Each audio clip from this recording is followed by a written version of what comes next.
আজ আমি তোমাদের কি করে সাম্বার বানাতে হয় সেটাই শেখাবো।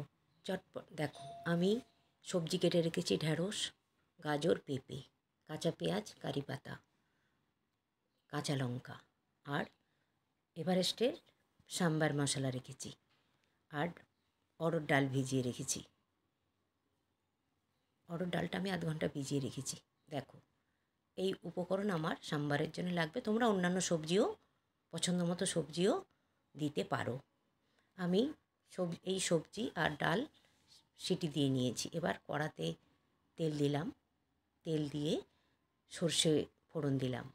সর্ষেটা একটু ভাজা ভাজা হলে একটু হালকা আঁচ কমিয়ে দিয়েছি। এবার আমি শুকনো লঙ্কা, তেজপাতা দিলাম। গ্যাসের আঁচটা আমি একদমই কমিয়ে নিয়েছি। এবার কারি পাতা দিলাম। কারি পাতাটা ভালো করে তোমরা ধুয়ে নিও, বর্ষাকাল, আমিও ভালো করে ধুয়ে রেখেছিলাম।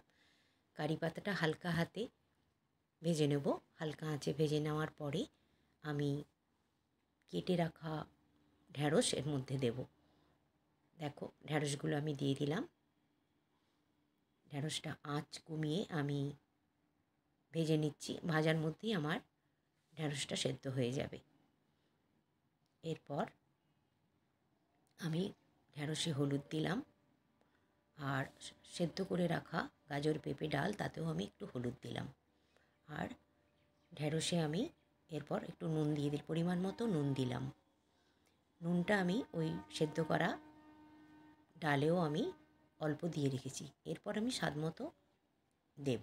দেখো, আমার ঢ্যাঁড়সটা একদমই ভাজা হয়ে গেছে। আমি সেদ্ধ করা সবজিটা দিয়ে দিলাম, দিয়ে আমি নেড়ে নিলাম। দেখো, জলটা তোমরা নিজেদের মতো পাতলা খাবে না ঘন খাবে তার ওপর তোমরা জলটা দেবে। জলটা কিন্তু গরম করে রাখা ছিল আমার, সেই জলটাই আমি দিয়েছি। দেখো, সুন্দর ফুটছে। এরপর ফুটে উঠলে আমি ডুমো ডুমো করে কেটে রাখা পেঁয়াজ আর কাঁচা লঙ্কা, পরিমাণ মতো চিনি দেব।